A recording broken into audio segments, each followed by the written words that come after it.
that, we will move into the public comment period. I had indicated earlier that the way we will entertain testimony is first those that are in favor, followed by those in opposition, and then sort of general comments, and we'll give the applicant an opportunity to address them. So with that, if anyone cares to speak who's in favor of it, just please give your name for the record. Anybody here? Speak in favor of it. All right. Willie Fritz, First Selectman. I've been spending a lot of time with Joe, Chris. Mr. Lane has been good enough to meet with us on the site, as has Wade. We pulled this out.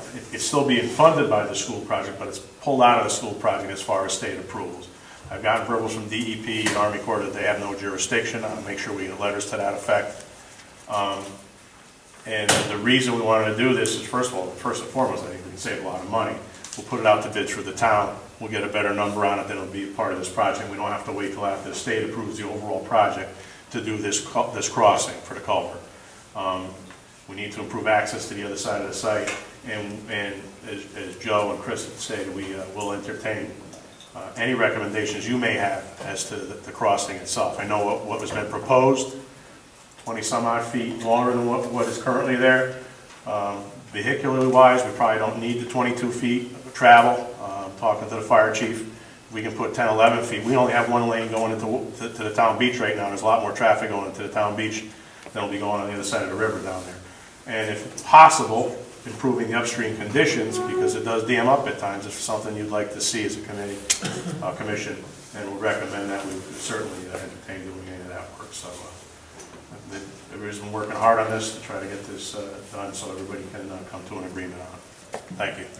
Could you just, I want to make sure I understand, clarify what you initially said. You pulled this specific. Just that crossing is not being submitted to the state as the overall school project. The footbridge, it'll get submitted. It could potentially be eligible for reimbursement, probably not. But if it's submitted as part of the overall package, you have to wait for BSF to approve it in order to do the work. We think it's something that needs to be done sooner than later. So we've decided to do this crossing now rather than wait for the state to approve it as part of the overall package. Okay. And again, I don't want to go into it, but if it's approved as part of the overall package, it triggers prevailing rate, which is 25% above the cost that we can bid it out at the town side and do the work for. So, or if not more. Okay. I don't care about finances. I know, I do though. I'm glad somebody does. Thank you.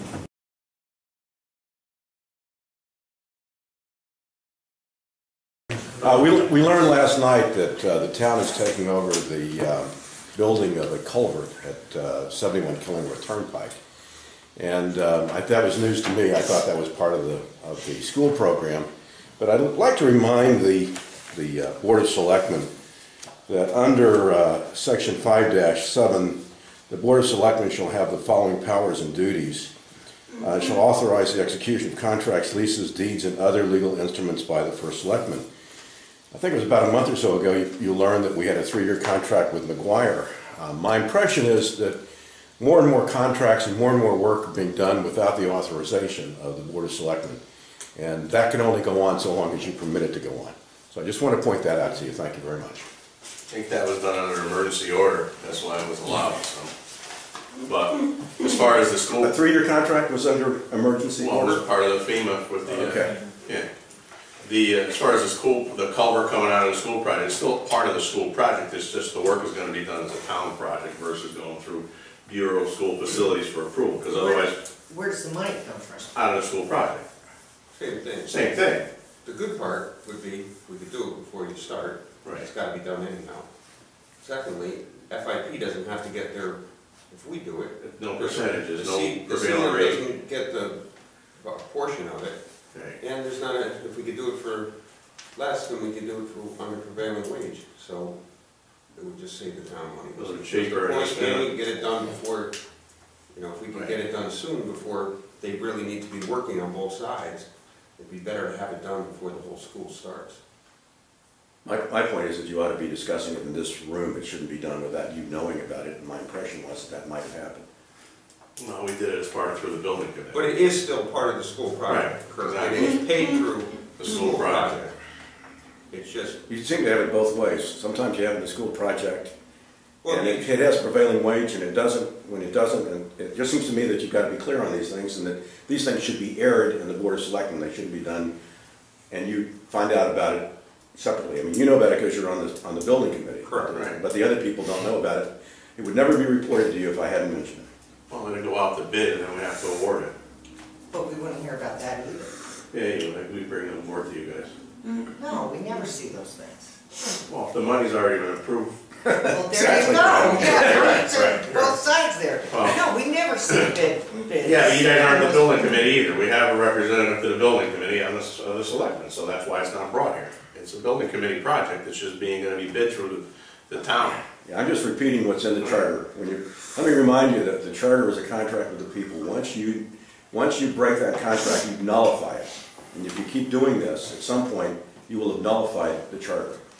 You know, this is a question I've had since day one, is the difference, and I mentioned this to you last week and the week before, the difference between professional and contractual services, because one, the first selectman is entered into by himself, Right. the other, the board is required to be involved.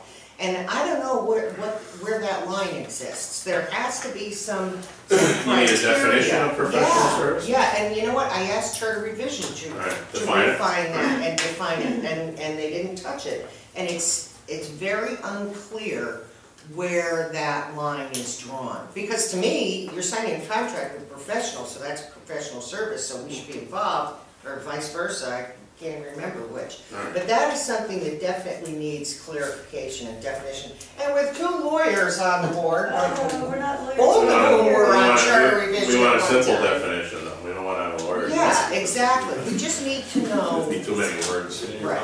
Right, Brad? That's right. You got 3 words. I believe the charter only says that you do not need to get bids on that. Professional services. It doesn't say that the Board of Selectmen do not have to approve it. I think there's a difference there. I think you still are responsible for authorizing contracts, which would be an engagement with an attorney or an engagement with an architect, but that you shall authorize what the First Selectman does. That's what the charter says. Okay. now what about like in the, not this particular case, but say stuff with a municipal building? Does that committee have to come back to the Board of Selectmen when they decide on, say, an architect or an engineer or? If the First Selectman is going to sign a contract with somebody, as I understand it, that they shall authorize the execution of contracts, leases, deeds, and other legal instruments by the First Selectman. I'll have to find out, if the money's already been approved, then I didn't think you had to do that. Say like Elliott Windows. Well, the thing with those projects though, is that money was approved through a bonding resolution, which already authorized me to sign. That's what I, Yeah, those resolutions authorized me to sign contracts, enter into the contracts for the projects. I think it authorizes the project, doesn't necessarily authorize Well, each of the individual contracts. All right, well, we'll find out. I'll pull out those resolutions. Yeah, it's something that has needed clarification for a long time. Okay, no problem.